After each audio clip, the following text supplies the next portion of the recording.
بسم اللہ الرحمن الرحیم۔ نمک حرام، دغا باز اور غدار کو تاریخ کبھی فراموش نہیں کرتی۔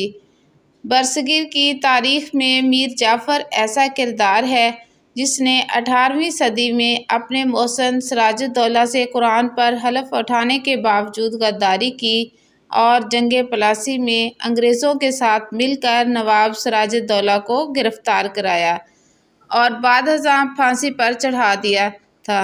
میر جعفر کا یہ جرم ضرب المثل بن گیا ہے جو کسی بھی قوم کے غداروں، نمک حراموں اور دغا بازوں کو دیا جاتا ہے۔ نواب سراج الدولہ کو جس جگہ پھانسی دی گئی، بعد ازاں اس جگہ کو نمک حرام ڈیوڑی کا نام دیا گیا تھا۔ اصل میں یہ ڈیوڑی میر جعفر کی رہائش گاہ تھی جسے اب یونیسکو نے تاریخی عمارات میں شامل کر رکھا ہے اور اس کا نام بھی تبدیل نہیں کرنے دیا۔